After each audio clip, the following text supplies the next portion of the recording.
The night was supposed to be like any other. A quiet countryside stretched beneath the weight of a heavy sky, clouds swollen with an impending storm that refused to break. The old manor sat at the edge of the village like a wounded animal, its windows dark, its silhouette pressed against the restless horizon. For generations, locals had whispered about that house, though most avoided speaking of it directly. They called it cursed. They said it was better left abandoned, better left to rot into the earth. But on this night, it was alive again. Shadows flickered through the rooms, voices rose in sharp bursts, and then, just as suddenly, they were silenced. Neighbors would later recall hearing a single scream. Others swore they heard more than one, overlapping, desperate, torn from the throats of people who understood in their final moments that no help was coming. A dog barked until its voice broke into a whine, then it too fell silent. From the narrow road that wound past the estate, a passing farmer noticed the faintest glimmer of candlelight in an upstairs window, though he said it looked unnatural, as if the flame didn't waver like fire but pulsed steadily, like a heartbeat. He didn't stop to look closer. Nobody ever stopped at that house.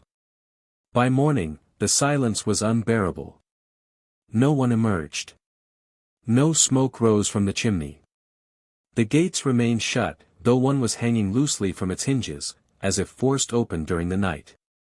It wasn't until nearly noon that someone found the courage to step inside.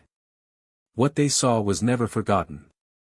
Rooms overturned, windows shattered from the inside, and the family, all of them, gone. Gone in a way that felt absolute. Some lay in positions of struggle, as if they had fought unseen hands. Others looked eerily peaceful, as if death had crept upon them like a lullaby. Police would descend on the property by dusk, their wagons rattling across the cobblestones as curious villagers gathered behind the gates, craning their necks to glimpse the house where an entire family line had just ended. The investigators weren't prepared for what awaited them. They expected blood, and they found it, trails across the hall, smears on the banister, a pool beneath the study door. But what unsettled them most was not the violence. It was the stillness. Every clock in the house had stopped at the same moment, just minutes past midnight. Not one ticked a second beyond. As word spread, so did speculation. Some muttered that the curse had finally claimed the last of them. Others suggested darker possibilities, that something had entered the house, or perhaps that someone inside had been waiting years to finish what had begun long ago. Yet, for all the theories, one fact was undeniable: the family, once so powerful and so feared, was gone, erased in a single night. The bloodline that had loomed over the village for centuries had come to its violent conclusion, and no one could explain how or why. Standing at the gates that morning, an old woman crossed herself 3 times and whispered a prayer. "It is over," she said. But then, with eyes wide as though she had spoken too soon, she added, "Or perhaps it has only begun." The tragedy that unfolded inside those walls was more than a crime. It was the closing act of a story that had been written across generations, a story steeped in betrayal, superstition, and fear. To the villagers, it was proof that the curse was real. To the investigators, it was a puzzle that refused to be solved. And to history, it became a mystery so strange, so drenched in shadows, that even today it cannot be fully understood. What happened that night inside the house was not a sudden explosion of violence without cause. It was a culmination, a chain of events that had stretched back more than a century, passing from one generation to the next like a poisoned inheritance. That night, the weight of history bore down upon the last heirs, and not one of them would live to see the morning light. The silence that followed was the most haunting of all. No more laughter from the children who once played in the gardens.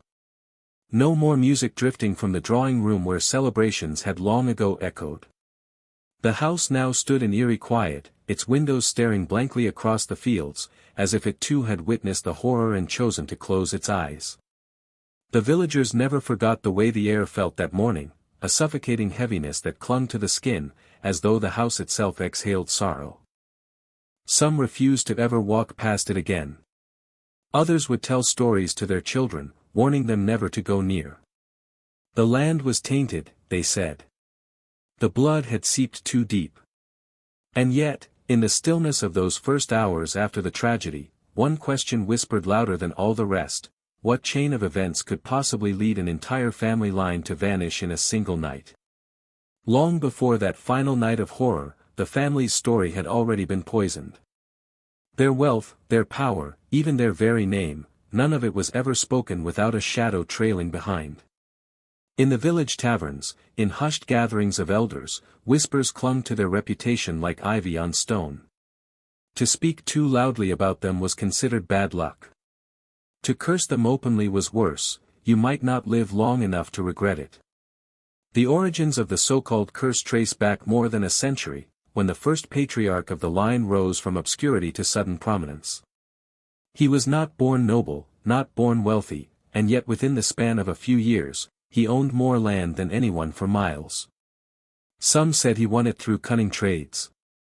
Others swore he took it by force, leaving behind ruined families and broken promises. There were even darker stories, that he had bargained with forces no man should ever seek. Nothing comes without a price, the old saying goes. And for this family, every fortune seemed matched with a tragedy. When their coffers swelled, their firstborn son drowned in a river with waters calm as glass. When they acquired another estate, a fire consumed the nursery, leaving only the scent of smoke lingering for years. With every rise, there came a fall. And still, the family clung to their empire, as though daring fate itself to strike them again. For the villagers who lived in the shadow of the manor, the pattern was undeniable. They whispered of it at night, calling it a curse. Children were told bedtime warnings: never accept gifts from the family, never linger at their gates, never speak their names under a full moon. To outsiders, it may have sounded like superstition. But to those who lived near, who watched the endless cycle of misfortune unfold, it felt like truth carved into stone. Letters and journals from generations past carry the same undercurrent of dread. One ancestor wrote of dreams that plagued him every night, visions of blood in the corridors, of hands reaching from the walls. Another wrote of hearing footsteps behind her, even when she was alone. We are being followed by our own history, one line reads, the ink smudged by what appears to be tears. These were not the writings of storytellers. They were confessions of people convinced that their very lineage carried doom. Still, the family refused to admit defeat. They hosted grand gatherings, masquerade balls lit with hundreds of candles. Guests arrived in carriages, dazzled by chandeliers and music, but even in the height of celebration, the air felt wrong. Servants spoke of sudden drops in temperature, of shadows that seemed to linger too long. One maid claimed she saw a figure standing in the corner of the ballroom, dressed in funeral black, watching silently until she blinked, and it was gone. Of course, skeptics have always existed. Rational voices in the archives argue that the tragedies could be explained by greed, by mismanagement, by madness running in the blood. Wealth has a way of breeding enemies, and enemies have a way of striking when least expected. But the curse, whether real or imagined, became part of the family's identity. And like any story told often enough, it began to shape the future as much as it described the past. By the early 20th century, the whispers had grown into legends. Children dared one another to touch the manor gates, swearing they could feel the iron burning their skin. Old women swore they saw lights flickering in windows even when the house was empty. Priests warned their congregations not to dwell too long on the family's story, for fear that evil was drawn to curiosity. Every tale added another layer to the myth, and every tragedy seemed to confirm what people already believed, that the family was cursed, and the curse would never die.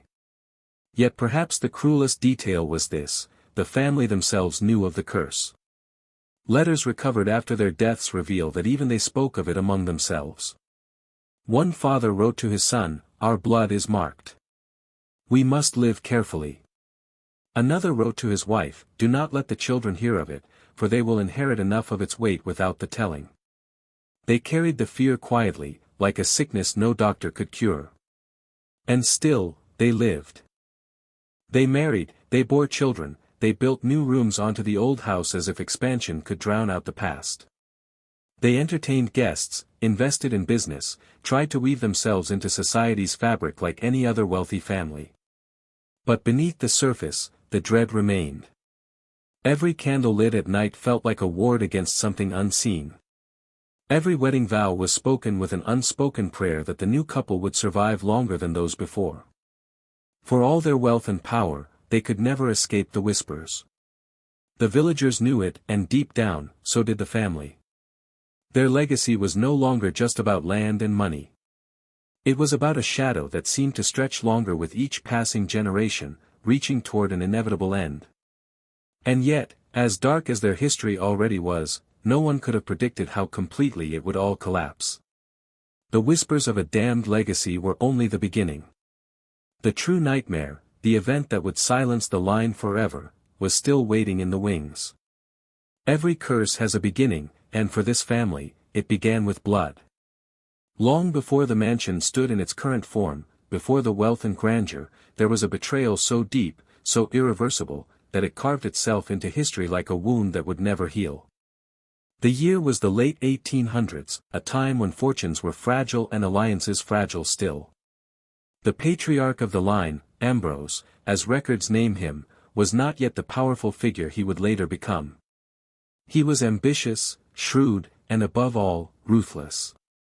He had clawed his way up from nothing, marrying into wealth and securing land through contracts inked in desperation. But it was one particular deal, struck in shadows, that planted the seed of everything to come. Ambrose had a partner once, a man named Elias, equal parts confidant and rival. Together they had acquired their first estate, but greed has a way of turning allies into enemies. Elias began to suspect that Ambrose was withholding profits, maneuvering the accounts to his advantage. Letters between the two, recovered decades later, reveal the tension mounting, Elias accusing Ambrose of deceit, Ambrose replying with cold dismissal. "Business is war," one of his letters read. "And in war, mercy is weakness." One winter's night, Elias disappeared. The official story was that he fell into the river during a storm. His body was never recovered, though the ice was thin and the current swift. But whispers in the village told another story, that Ambrose had arranged the accident. That Elias had been silenced before he could expose Ambrose's treachery. And though nothing could be proven, the suspicion hung in the air like smoke. Shortly after, Ambrose's fortune grew rapidly. Land that once belonged to Elias's family transferred hands. Debts were erased, papers vanished, and Ambrose stood unchallenged as the sole owner of their combined empire.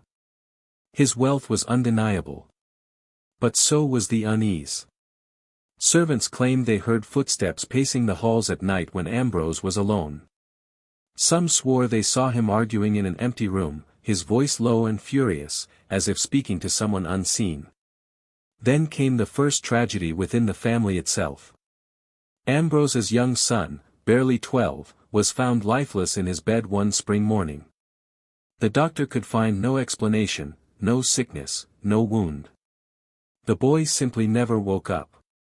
Ambrose ordered the burial to be private, refusing the clergy's offer of public prayers. To the villagers, this was no coincidence. "Elias has taken his price," they whispered. "The curse has begun." Whether Ambrose believed it or not, he carried himself differently afterward. His letters grew darker, paranoid. He dismissed long-time servants, accusing them of betrayal. He locked the doors of the upper floors, keeping even his family away from certain rooms. He was seen more often at the chapel, though he never stayed for the service. He would stand outside the gates, watching, as though daring God himself to intervene. But the curse was not finished. Years later, Ambrose's wife was found at the foot of the manor's grand staircase. Her neck broken, her face frozen in terror. Some said she had slipped. Others claimed she was pushed. Ambrose, grief-stricken, descended into a madness that his peers described as both pitiful and frightening. He wrote letters to Elias again, letters found decades later in the attic, never sent, ink stained with desperation. "You have taken everything," one reads. "When will it end?" The tragedies marked the family forever. Even as Ambrose's remaining children grew, they carried the weight of suspicion and fear. They were raised in a house where doors locked themselves, where servants swore the sound of crying echoed in empty rooms. Some children rebelled, leaving the estate entirely. Others stayed, bound by loyalty or fear, unable to escape the legacy their father had created. The village, meanwhile, began to treat the estate as a place apart. Merchants delivered goods but refused to cross the threshold. Travelers were warned not to linger too close. And as the years passed, the story hardened into something more than rumor, it became legend. Elias's ghost was said to roam the riverbank, calling out for justice. The children's laughter, it was claimed, would turn to screams if you listened long enough from outside the gates. Ambrose himself did not live to see the centuries turn. He was found one night in his study, slumped over his desk, his final letter half-written. "It is not finished," were the last words on the page. His death was declared natural, but the villagers shook their heads. To them, Elias had claimed his final due. The first blood debt was paid, but it would not be the last. From that moment on, every generation seemed fated to echo Ambrose's sins in new and terrible ways. Whether the curse was born from Elias's death, from Ambrose's ruthless ambition, or from something darker, no one could say for certain. But the pattern had begun. And once a pattern like that takes hold, it does not let go. The children who survived Ambrose carried forward not only his fortune but his fears. They married into other families, but each union brought more sorrow. Each attempt to build something new collapsed beneath the weight of the past. The curse had taken root. And with each passing year, the shadow of that first betrayal grew longer, stretching toward a night that none of them could imagine, but which history was already writing. By the time Ambrose's grandchildren inherited the estate, the family no longer spoke openly of Elias, or of their own tragedies. To acknowledge the curse was to invite it closer. But silence did not protect them. In fact, it may have only tightened its grip. For in silence, the fear grew unchecked. And so the bloodline marched forward, unaware, or perhaps unwilling to admit, that their fate had already been sealed the moment Elias disappeared into the river. That was the true beginning of the story. And though Ambrose may have thought he won that night, history would prove otherwise. The curse had been born, and it would not rest until the family was gone. Tragedies do not strike a family once and then leave them be. When a curse takes root, it weaves itself into the very rhythm of daily life, tightening its grip with each generation. And so it was with Ambrose's descendants. His betrayal had been buried in whispers, his misdeeds sealed away in fading letters, but the price of blood never vanished. It only multiplied. The children who survived him grew into adults under the shadow of suspicion. They inherited land, titles, and wealth, but none of them inherited peace. For every wedding celebrated in the Great Hall, a funeral seemed to follow within months. For every child born healthy, another was taken by sudden illness before their first steps. To the villagers watching from a distance, the pattern was undeniable. They said the family was paying in installments for the fortune Ambrose had stolen, each generation forced to bleed for the sins of the first. One grandson, Jonathan, was only 17 when he was found dead in the orchard, his body twisted as though struck by an unseen hand. There were no witnesses, no signs of struggle, only the deep impression of fear frozen on his face. His sister, Eleanor, married young in hopes of escaping the estate's shadow, but her husband perished within a year, his carriage overturning on a clear road under a cloudless sky. Eleanor returned home a widow before she was 21, her eyes hollow, her voice reduced to whispers. She would live another decade, but never again did she smile. For those who remained in the house, the tragedies became almost routine. Children grew up expecting loss, waiting for the next disaster. Birthdays were marked by unease rather than joy, as if each candle lit on a cake was one step closer to the inevitable. Family portraits taken in those years reveal stiff figures, their smiles forced, their eyes clouded with dread. Even in their moments of wealth and power, they looked like prisoners waiting for a sentence. The manor itself seemed to transform alongside them. Once filled with the warmth of banquets and music, its halls grew silent, its rooms shuttered. Dust gathered in spaces once alive with conversation. Entire wings were locked off, the doors nailed shut by Ambrose's descendants who swore they heard footsteps at night in empty corridors. Servants whispered of cold drafts that carried the sound of crying, though no one could find the source. Some claimed they saw Elias's shadow at the edges of candlelight, watching, waiting. By the early 1900s, the family's tragedies had drawn attention beyond the village. Newspapers reported on the uncanny misfortunes, calling the estate a house of mourning. Journalists speculated about madness in the bloodline, a hereditary illness passed from one generation to the next. Doctors examined the surviving heirs, but no diagnosis could explain why healthy young men and women collapsed without cause, why children disappeared from locked rooms, or why so many deaths mirrored those of the past. A boy drowned in the river, just as Ambrose's first son had. A woman fell from the staircase, just as Ambrose's wife had. The repetition was too precise to dismiss.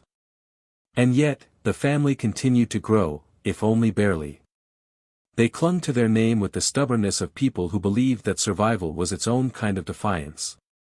They married, they bore children, they tried to live as though the curse were nothing more than gossip. But the weight of history pressed down harder with each passing year. One heir, Robert, attempted to break the cycle. He burned Ambrose's papers, destroyed the letters that spoke of Elias, and ordered the servants never to speak of curses within the house. "We will not live in fear," he declared. For a time, it seemed to work. His marriage thrived, his children laughed in the gardens, and the estate felt alive again. But Robert's defiance only seemed to provoke the curse further. Within 3 years, a fire gutted the east wing of the manor during a family gathering. Robert's youngest child was lost in the flames. His wife fell ill soon after, and by the following winter, Robert himself was found dead in his study, a pistol at his side. The villagers said he had finally seen the truth, that no one could erase what Ambrose had done. The tragedies bred silence within the surviving heirs.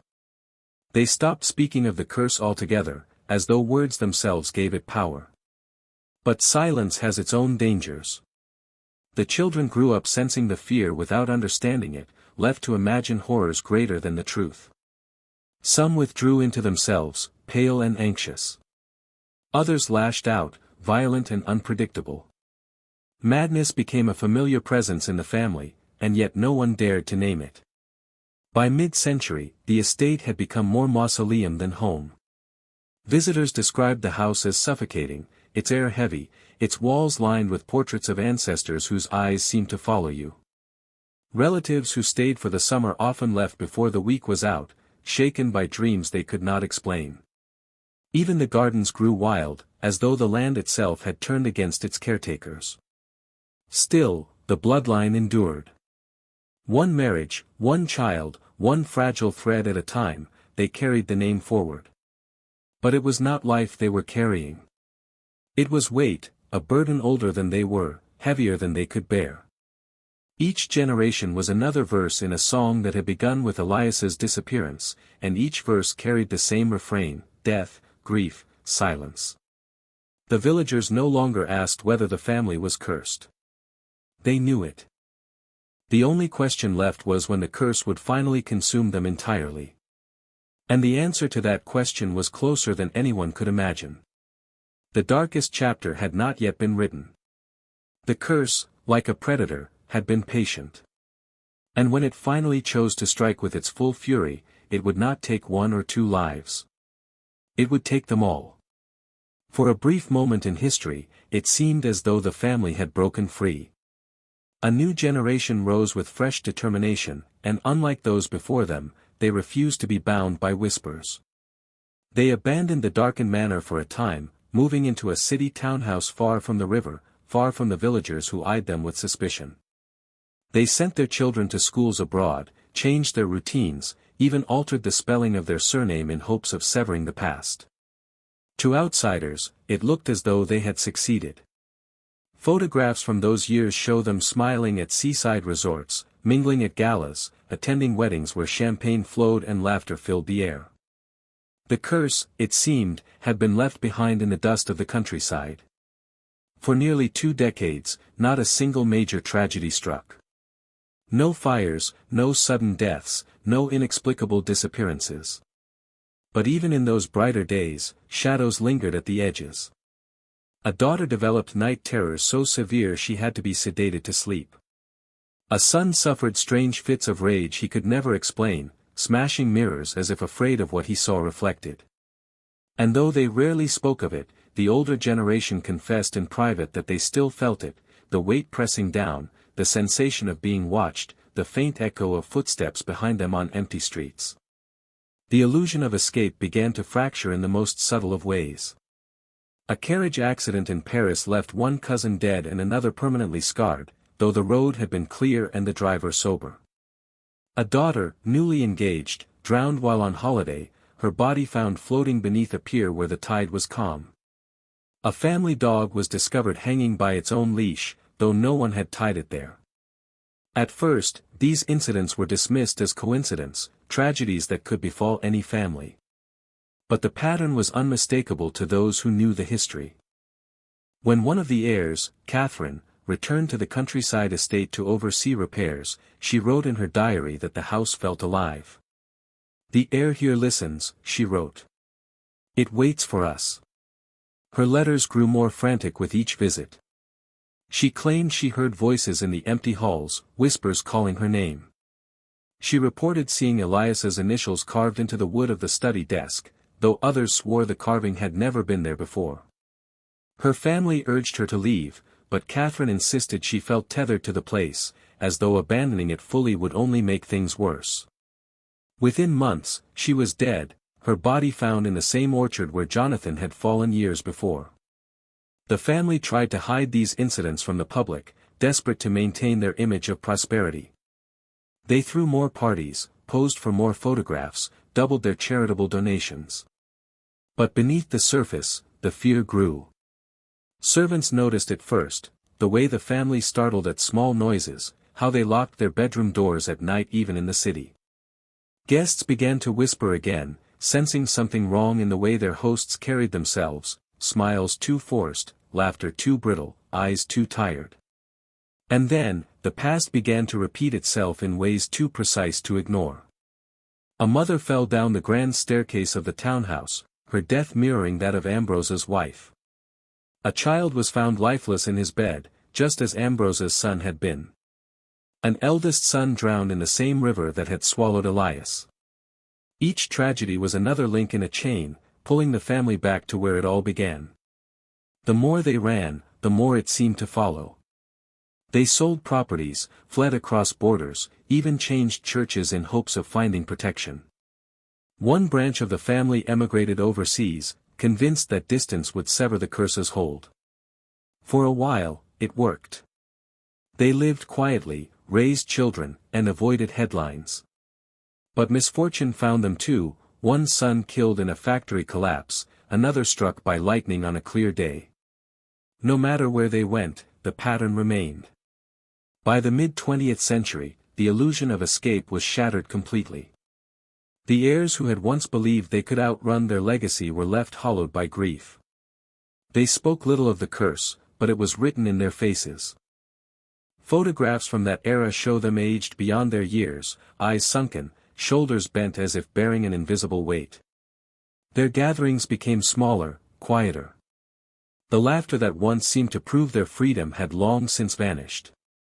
Still, a stubborn few clung to hope. They insisted that the tragedies were nothing more than coincidence, that curses were inventions of frightened minds. They pointed to years of prosperity, to marriages that lasted, to children who thrived. And for a while, those arguments seemed convincing. But the silence between each tragedy was never safety, it was only the calm before another storm. Because curses, if they exist, do not care about borders or names. They do not fade with time or distance. They wait. They bide. They follow blood. And for this family, every attempt at escape only seemed to lead them back toward the house, toward the river, toward the legacy Ambrose had carved in betrayal and blood. By the time the final heirs were born, the family no longer spoke of breaking free. There was no more talk of outrunning the past, no more illusions of safety. They had begun to sense what the villagers always believed, that the curse would only end when the bloodline itself was gone. And in a single night, it would be. By the mid-20th century, the family line had thinned to a fragile thread. Generations of tragedy had whittled away cousins, uncles, branches of the bloodline until only a handful remained to carry the cursed name. These were the final heirs, the last voices in a centuries-long echo chamber of grief and suspicion. They did not know it, but history was already circling them like wolves around a dying fire. The manor, long neglected, was revived briefly during this era. Repairs were made, the gardens tamed, the halls filled with furniture shrouded in white sheets. To the villagers, it was unsettling to see the estate alive again, as though the house itself had been waiting. And within those walls, the last heirs took their place, each haunted in their own way. The eldest was Thomas, a man of intellect but little conviction. He had studied law in the city, priding himself on his rational mind. To him, the curse was nothing more than superstition. "Our tragedies are history, not prophecy," he once wrote in a letter to a friend. But beneath his dismissive words, there was doubt. He drank heavily, his hands shook when alone, and he rarely slept through the night. His journals reveal pages scrawled with questions: why do the clocks stop? Why do the voices come when I am tired? Why do I dream of Elias though I have never seen his face? His younger sister, Margaret, was different. She believed in the curse fully, perhaps more than anyone before her. Sensitive, imaginative, and often unwell, she spent hours wandering the halls of the manor, speaking softly to portraits as though they might answer. She wore black even when there was no mourning, claiming it warded off spirits. Servants said she would leave offerings of bread and milk at the riverbank at night, whispering apologies to Elias. "If we give him what he wants," she once said, "perhaps he will let us be." Her siblings dismissed her rituals, but none dared to stop her. Then there was Edward, the middle brother, restless, impulsive, reckless. Where Thomas sought reason and Margaret sought superstition, Edward sought escape. He gambled, drank, and spent nights in the city with companions of ill repute. Yet no matter how far he strayed, he always returned to the manor, as though tethered by invisible chains. Those who knew him said he carried anger like a weapon, striking out when cornered. Some claimed he blamed his very blood for his unhappiness. "We were never meant to live," he once spat during an argument, "we were only meant to die slowly." The youngest, Clara, was still a child when the family returned to the estate.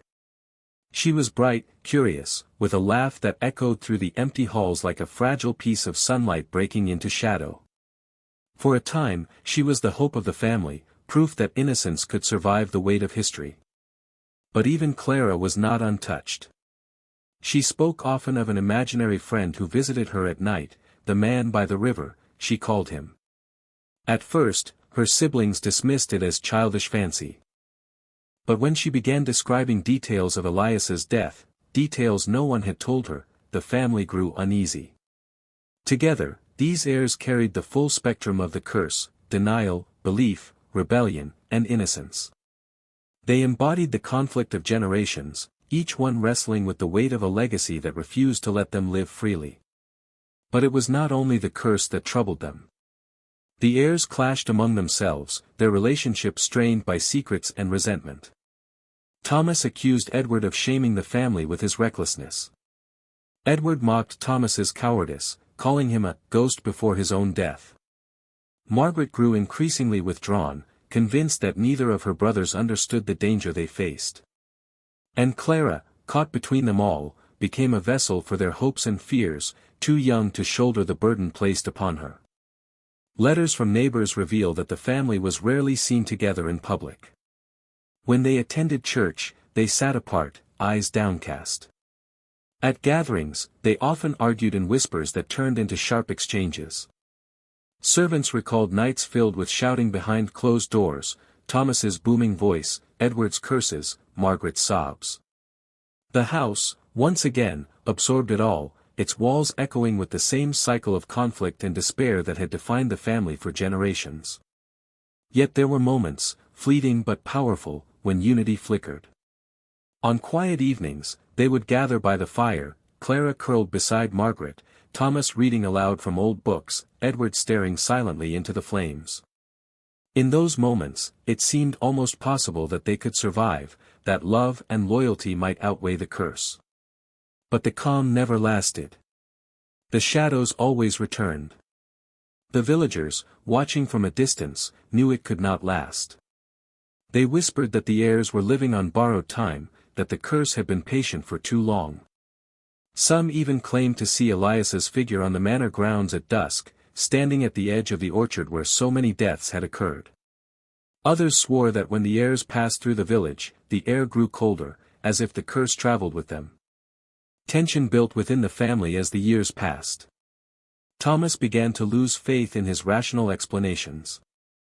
Margaret's health declined, her body weakening under the weight of constant fear.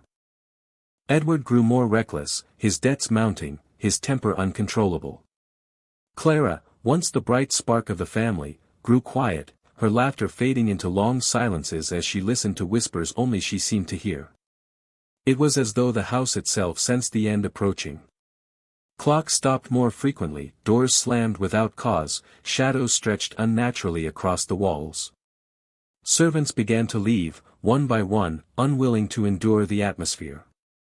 By the final months, only a skeleton staff remained, and even they avoided the upper floors after dark. The heirs themselves seemed to know that something was coming. Letters from Thomas in his final year grow frantic, his handwriting shaking across the page. "We are not alone here," he wrote. "It waits for us." Margaret filled her diary with prayers, begging Elias to forgive them. Edward drank until his body trembled, muttering curses against the family name.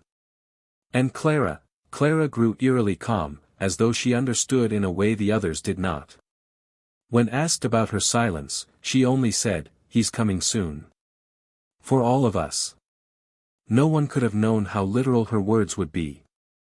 For the night was approaching, the night when centuries of betrayal, grief, and blood would converge. The heirs were in place. The house was waiting. And the curse was ready to claim its final due. It began on a night when the world itself seemed uneasy. The air was heavy with the promise of rain, the sky bruised with dark clouds pressing low against the earth.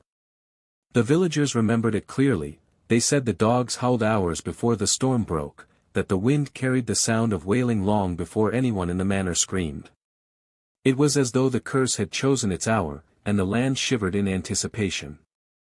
Inside the estate, the heirs gathered reluctantly. Thomas had insisted on it.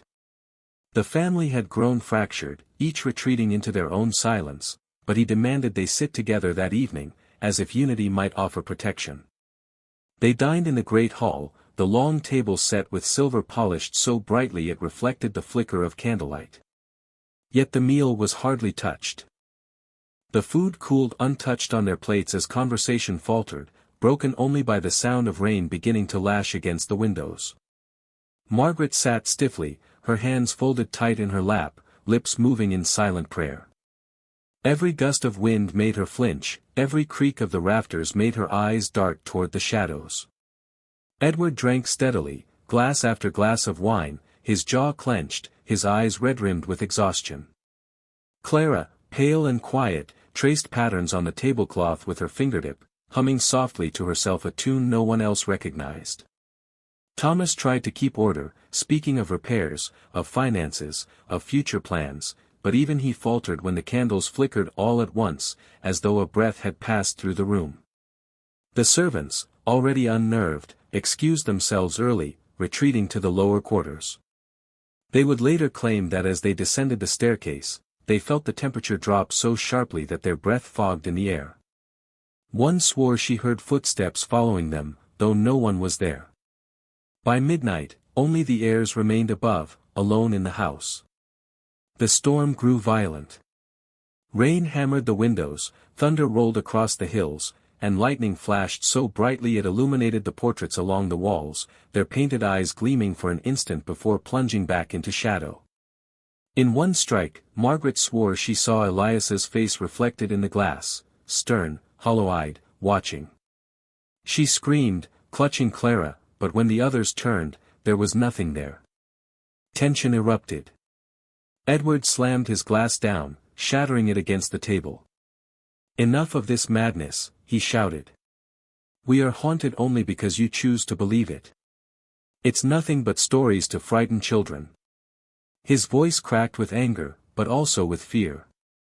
Thomas rose to calm him, but the storm drowned out his words, thunder booming so loud it shook the walls. The chandelier above swayed violently, though no draft stirred. And then came the first true terror. From the upper floors, empty, locked, and used for years, came the sound of footsteps. Slow, deliberate, heavy, as if someone were walking the halls. The heirs froze, staring upward, listening. The sound echoed through the beams, drawing closer, then stopping. The silence that followed was worse than the noise itself. Margaret broke, sobbing openly, begging Thomas to leave the house. Edward cursed, storming from the table to prove the halls were empty. His footsteps echoed angrily up the staircase, fading into the darkness above. The others waited, straining to hear him return. Minutes passed. Then, faintly, a scream tore through the manor, Edward's scream, sharp and guttural, cut short by something no one could describe. Thomas grabbed a candle and rushed after him, calling his name. Margaret and Clara followed, trembling. They found the upper hall empty. No sign of Edward, no blood, no struggle, only the shattered pieces of a mirror lying across the floor. In its broken shards, Thomas swore he saw not his own reflection, but Elias's, staring back with hollow eyes. He dropped the candle, its flame sputtering out on the carpet. Darkness swallowed them. Lightning flashed, briefly illuminating the corridor, and in that split second, all three saw it, a figure at the far end of the hall, dressed in black, standing perfectly still. When the light faded, the figure was gone. Panic set in. They fled back down the stairs, hearts pounding, calling for Edward with no reply. Margaret clutched Clara, whispering frenzied prayers, while Thomas tried to reason with what little courage he had left. "We are imagining it," he said, though his voice shook. "The storm is playing tricks." But even as he spoke, the great doors of the manor slammed shut with a force that rattled the chandeliers. They were sealed inside. Clara's humming grew louder. She stood in the center of the hall, eyes glazed, repeating softly, "He's here now. He's here now. He's here now." Her voice rose with each repetition until it became a scream, and then, just as suddenly, it stopped. Her eyes rolled back, and she collapsed to the floor. Thomas knelt beside her, frantic, while Margaret backed away, shaking her head. "It's the curse," she cried. "It's always been the curse. It wants us all." Her words dissolved into screams as the portraits along the walls seemed to groan, their frames rattling against the plaster. Wind howled through the corridors, though every window was locked. Somewhere in the chaos, Edward's voice returned, distant, broken, calling their names from the darkness above. Thomas tried to follow the sound, but Margaret clung to him, begging him not to leave her. The storm outside reached its peak, thunder cracking so violently that the glass windows shattered, rain and wind tearing into the hall. The candles extinguished all at once, leaving only flashes of lightning to reveal the horror. In one flash, Thomas saw Edward again, standing at the top of the staircase, his eyes wide, his mouth open in a silent scream. His body jerked as though pulled backward by invisible hands, and in the next flash, he was gone. Only the echo of his scream remained, swallowed by the storm. Margaret fell to her knees, wailing. Clara stirred faintly, whispering words no one could understand. Thomas, shaking, tried to gather them, to lead them toward the servants' quarters, but the house itself seemed to turn against them. Doors slammed shut, corridors twisted, every familiar hallway warped into confusion. It was as if the manor had become a labyrinth designed to trap them, its walls alive with centuries of grief. The storm raged on. Villagers at the edge of the estate claimed they saw lights flickering madly in the windows, heard screams carried on the wind, though no one dared to approach. By dawn, the manor was silent again. The storm had passed. The sky cleared. But the family was gone. When the villagers finally entered days later, they found the great hall in ruins, shattered glass, overturned furniture, scorch marks as though fire had licked the walls. But there were no bodies. No Thomas, no Margaret, no Edward, no Clara. Only silence, and the faint smell of smoke lingering in the air. The bloodline had ended in a single night, swallowed whole by a curse that had waited generations for its final act. When dawn finally broke over the estate, the world outside the manor seemed calm, too calm. The storm had passed, the sky was pale and cloudless, and the air smelled of wet earth and wood smoke. But within the village, unease spread quickly. The night screams had not gone unnoticed. Dozens swore they heard them carried on the wind, shouts, wails, the sound of breaking glass. Yet no messenger arrived from the manor, no servant came down the lane. By midday, when still no sign of the family appeared, whispers turned into fear. Something had happened. It was 2 full days before anyone dared to approach. The local constable, urged on by frightened villagers, gathered a small team and made the climb up the estate road. Even hardened men spoke later of the dread they felt as the house loomed into view, its windows black, its gates half open as if inviting them in. One recalled that the silence was worse than the storm had been, that not a bird sang, not a leaf stirred. Inside, the destruction was undeniable. The great hall bore the scars of chaos, shattered windows, furniture overturned, deep gouges in the wooden floors as though dragged by something heavy. Candles lay broken, melted into strange shapes. The chandelier hung crooked, its crystals scattered across the carpet. And yet, there was no sign of the heirs. Not a single body, not even a trace of blood. The constable recorded his impressions with unease. "It is as though they vanished into the air," he wrote. "No forced entry. No sign of escape. Only ruin, as though the house itself devoured them." Servants were questioned, but most had fled before the night began, retreating to the lower quarters. They admitted to hearing the screams but swore they never dared return upstairs. A few claimed they heard footsteps moving long after the heirs had gone silent. One even insisted she heard laughter, a man's laughter, low and mocking, echoing through the beams. The investigation only deepened the mystery. Police searched every room, every locked wing, every cellar. They found remnants of fire in the east corridor, scorch marks too recent to be dismissed. They found broken mirrors, their shards scattered like teeth across the floor. They found Margaret's diary lying open on a desk, her final entry smeared and unfinished, the ink blotting into the page as though her hand had been torn away mid-sentence. It read only, "He is coming," before the pen trailed into a jagged line. Thomas's journals were uncovered in his study, filled with frantic entries from the weeks before the storm. One page in particular disturbed the investigators: the clock stopped at midnight. Always at midnight. And I hear him walking. Not in dreams, not in fear, walking, real as any man. The constable refused to keep the journals in the evidence archive, passing them to a local priest instead. The priest would later burn them, claiming they carried a presence that unsettled the parish. Edward's fate remained the most contested. Some believed he was the first to fall, dragged into the upper halls where his scream was last heard. Others suggested he escaped the manor in the storm, though no trace of him was ever found in the countryside. Rumors flourished that his debts had finally caught up to him, that he staged the tragedy to vanish into another life. But these theories could not explain the others, nor the silence of Clara and Margaret. If Edward fled, why did no one else? The youngest heir, Clara, left behind the most chilling clue. On the wall of her bedroom, drawn in charcoal, investigators found a crude figure of a man standing by a river. Beneath it, in a child's shaky script, the words, "He says we must all go." The constable ordered it scrubbed away, but the servants refused to enter the room again.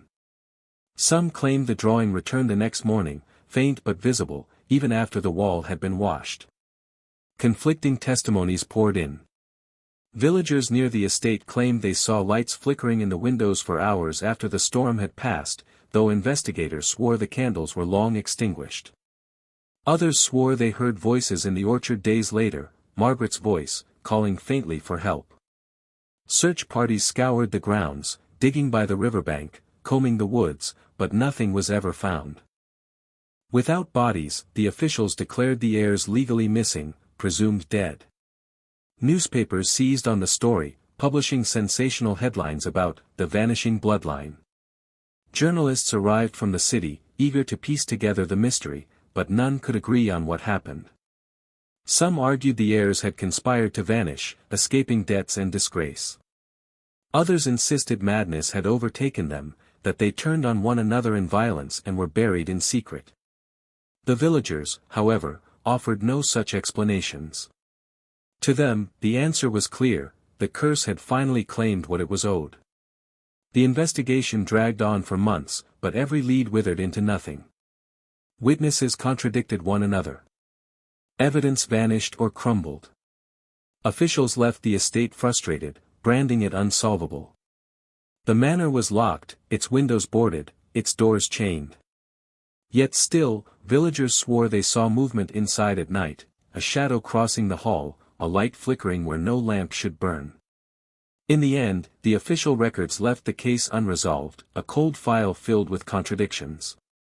But in the village, the story became legend, how a cursed family ended in a single night of screams and silence, leaving behind only questions that would never be answered. And if you stand at the gate of the estate today, some say, you can still hear the echoes, thunder without clouds, footsteps without bodies, whispers without mouths. The investigation closed long ago, but the mystery never did. In the weeks and months that followed, the disappearance of the heirs became more than an investigation, it became a battlefield of theories. Everyone, it seemed, had an explanation, but no two matched. Official reports told one story, newspapers told another, and villagers whispered a third. Each version clashed with the others, leaving only confusion in their wake.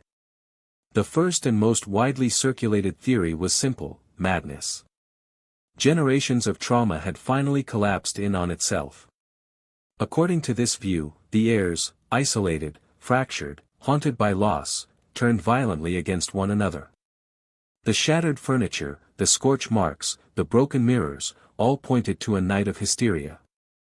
Some argued Edward, already volatile, attacked his siblings in a drunken rage. Others suggested Margaret, frail and fevered by belief in the curse, poisoned the family in some desperate ritual. Yet the absence of bodies weakened this theory. Madness could explain screams, even destruction, but it could not explain total vanishing. Another theory was more sinister: conspiracy. Whispers spread that the heirs planned their own disappearance. Edward's debts were immense, and Thomas's writings hinted at mounting paranoia. Perhaps they faked their deaths to escape scandal, slipping into new identities abroad. Journalists seized on this idea, crafting lurid tales of heirs seen in Paris cafés, or boarding ships under false names. But none of these sightings were verified, and the manor told a different story. If they left willingly, why the chaos? Why the screams? Why the unfinished diary entries cut short mid-sentence? The villagers held fast to the explanation they had always believed: the curse. To them, there was no mystery. The family had been marked since Ambrose's betrayal of Elias, and every generation had paid the price. The heir's disappearance was simply the curse reaching its inevitable conclusion. Old women spoke of hearing the river that night, roaring louder than the storm itself, as though it rose to swallow them. Farmers swore they saw a dark figure at the orchard edge at dawn, watching silently before fading into the mist. These stories never made it into the official record, but in the village, they were truth. Yet there was another, quieter theory, one whispered only by those who had reason to fear it. Some suspected that what happened was no supernatural curse, but a cover-up. For years, rumors had circulated about powerful men in the city who had ties to the family, business partners, creditors, even politicians. Edward's debts linked him to dangerous circles, the kind who erased problems rather than solved them. What if the heirs had not vanished, but been taken? Removed, silenced, buried in unmarked ground so that their secrets could never emerge? One investigator hinted at this in his private notes, writing, "Too many officials pressing for closure. Too quick to call it unsolvable." Someone wanted the matter buried, perhaps literally. His report was dismissed, his career quietly ended. Some believe he got too close to something others wished to keep hidden. Then there were the physical contradictions, details that refused to fit any one theory. The scorch marks on the walls, for instance. Fire experts found no evidence of lightning strike or electrical fault, yet parts of the manor were clearly burned in odd, isolated patches. One investigator remarked they looked more like blast marks than natural fire. What could have caused them? The broken mirrors were another mystery. Nearly every mirror in the upper floor was shattered, but the glass was scattered outward, as if force had come from within the reflection itself. Superstition clung to this detail. Mirrors, after all, were said to be gateways for spirits. Margaret herself had written of seeing Elias's face in one just weeks before. Had the heirs smashed them in terror, or had something else shattered them? The clocks, too, unsettled investigators. Every timepiece in the house had stopped at precisely midnight. No mechanical fault could explain why every clock, from the smallest pocket watch to the great hall's towering grandfather clock, froze at the same moment. It was a detail that no theory, mundane or supernatural, could fully explain. As years passed, more theories emerged. Occult enthusiasts argued that the heirs had been victims of a ritual, whether their own or forced upon them. Some claimed the scorch marks were remnants of summoning fires, that the voices heard by servants were incantations. A popular book in the 1970s even suggested the family had been attempting to call upon Elias himself, hoping to end the curse by facing him directly, and paid the ultimate price when it worked. Others suggested time itself had turned against them. The midnight clocks, the vanished bodies, the sense of the house twisting into a labyrinth, these, they argued, pointed to something stranger than death. Perhaps the heirs had been swallowed into another place, another dimension where the curse lived whole and waiting. It was fantastical, but for those who stood in the ruined halls and felt the air grow heavy, it did not seem impossible. Through it all, officials clung to silence. Records remained sealed, evidence misplaced, files marked unsolved and left to gather dust. Requests to reopen the case were denied. When journalists pressed too hard, they were reminded of libel laws, or suddenly lost access to archives. It seemed someone, somewhere, wanted the manor's story to fade into silence. But silence never holds. Every few decades, interest in the case resurfaces. New documentaries, new articles, new theories. Paranormal investigators sneak onto the grounds, returning with shaky footage of cold spots and shadow figures. Historians re-examine the journals, arguing over their meaning. And each time, the same contradictions emerge, unresolved, unanswerable. Perhaps that is why the story endures, because it resists any single explanation. Madness, conspiracy, curse, or cover-up, none fit perfectly. The truth remains fractured, like the broken mirrors scattered across the manor floor. Each piece shows a glimpse, but never the whole. What is certain is this, for heirs entered that night, and none came out. A bloodline centuries old was extinguished in silence, leaving behind only ruins, whispers, and questions that will never rest.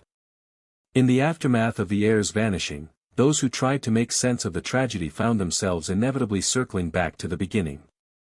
For how could the final night be understood without first understanding the origin? The parallels between the family's last chapter and its first were impossible to ignore, so precise, so cruelly symmetrical that they seemed written by fate itself. Ambrose, the ruthless patriarch, had laid the foundation of the curse with betrayal. Elias had trusted him, had shared with him not only land but livelihood, future, and blood oath. That bond had been shattered for ambition, leaving Elias broken and voiceless by the river. The heirs, centuries later, mirrored that same betrayal, not by choice, but by inheritance. Their family line had been poisoned from the moment Elias's body slipped beneath the water. It was said Elias's final words, whispered through blood and river water, had been a vow: "Your house will know no peace. Your name will rot. What you have taken, I will take back." Though history could not record the exact phrasing, the sentiment lingered in every retelling. And indeed, Ambrose's descendants, generation after generation, seemed to enact his punishment like actors bound to a script.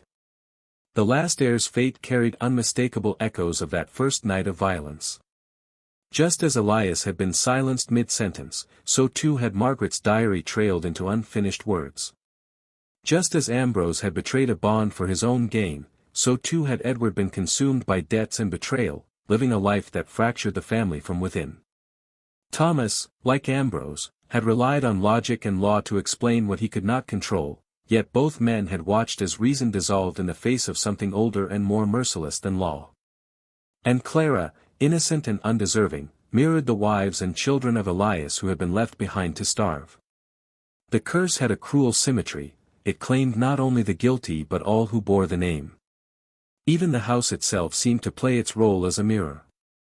When Ambrose lived, the manor was new, its beams strong, its windows gleaming. In the final night, those same walls trembled under the storm, rotting and fractured, but alive in their own way, as though remembering. Witnesses claimed the manor groaned during the storm, the wood creaking like a body in pain. Some swore that in its ruined corridors, the past and present overlapped, that shadows of Elias and Ambrose walked alongside the heirs, trapped in an eternal loop. The stopped clock spoke most of all to this sense of inevitability.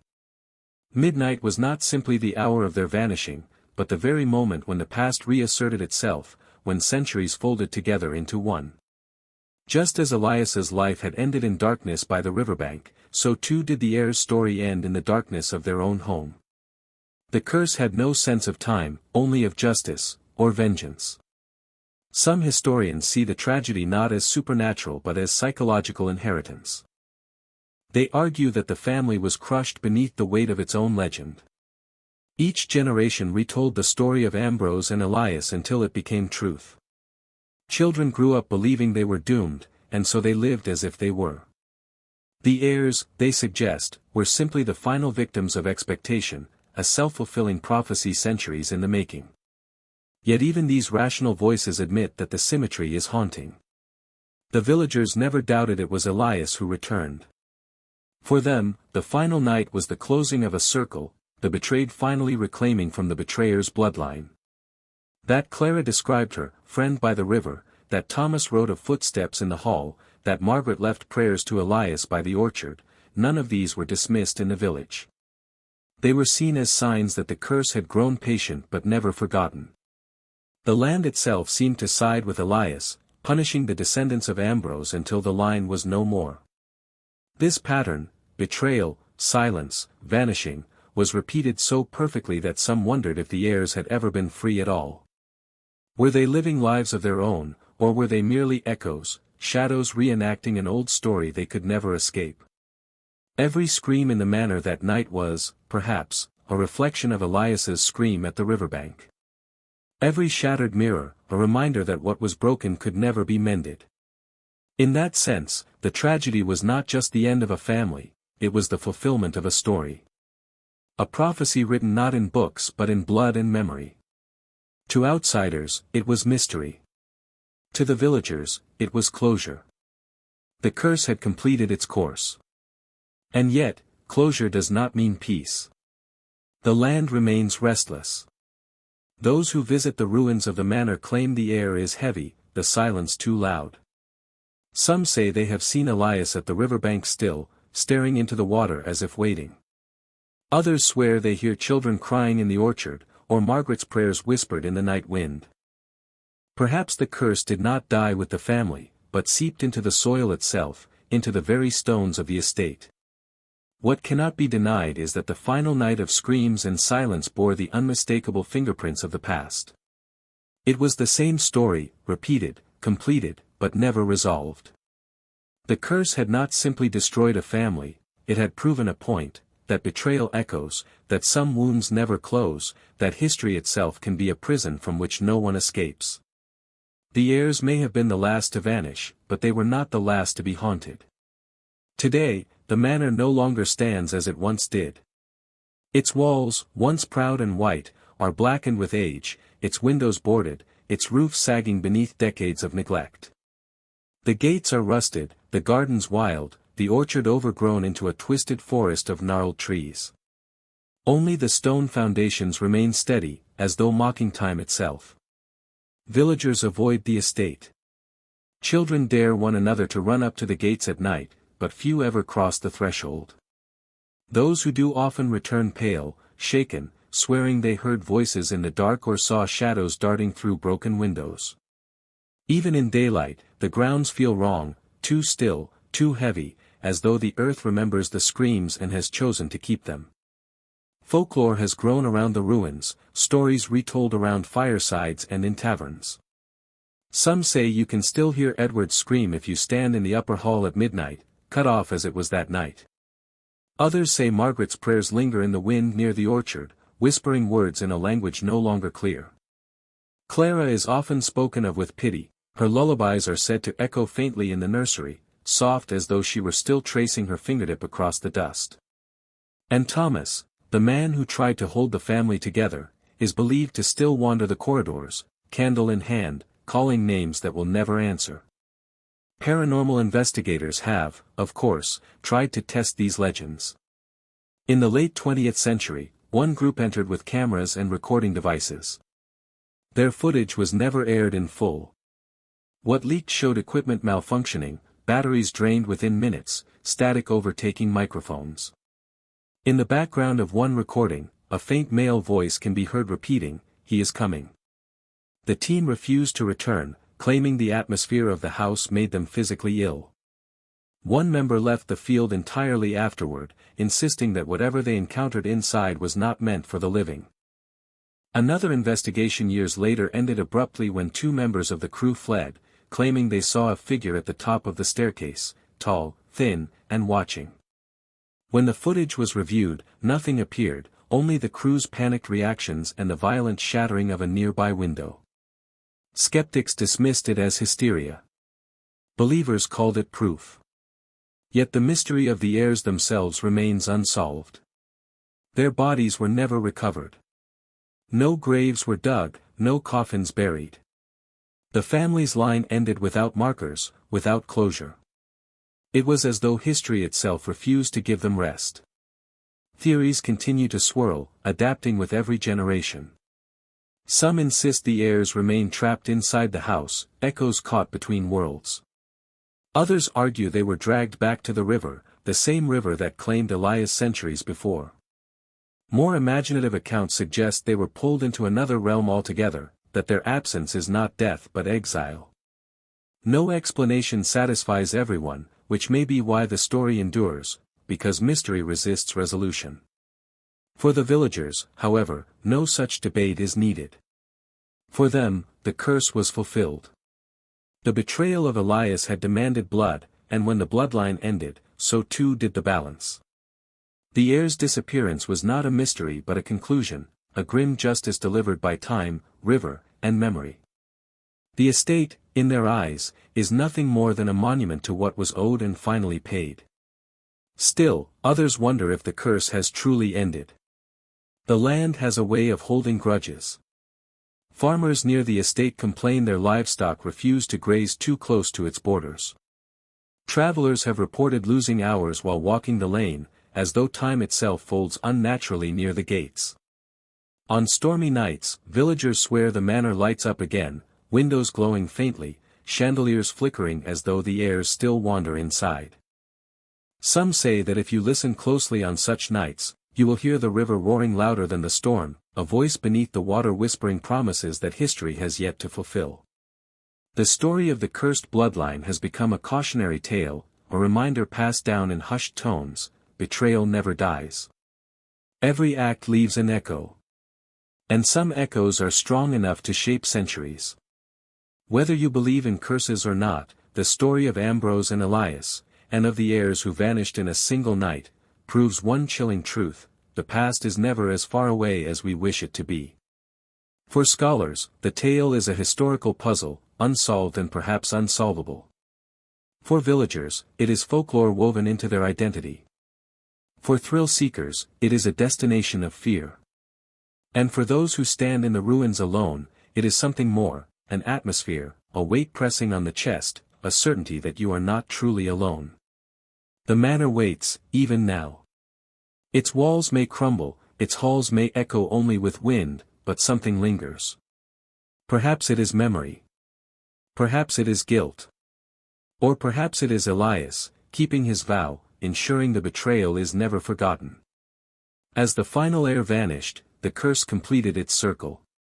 Yet the silence that followed was not peace, it was only the beginning of a different haunting.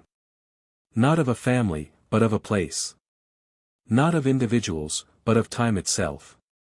And so the estate stands, a ruin and a warning, a story that refuses to fade. Step through its gates if you dare, but remember, some houses do not forget. Some names do not die. And some debts can only be paid in generations of blood. Even now, if you pause by the river on a moonless night, you may hear it, the faint sound of footsteps on water, the whisper of a vow carried on the wind. A promise made in betrayal, fulfilled in silence, and still echoing, long after the family it consumed has turned to dust.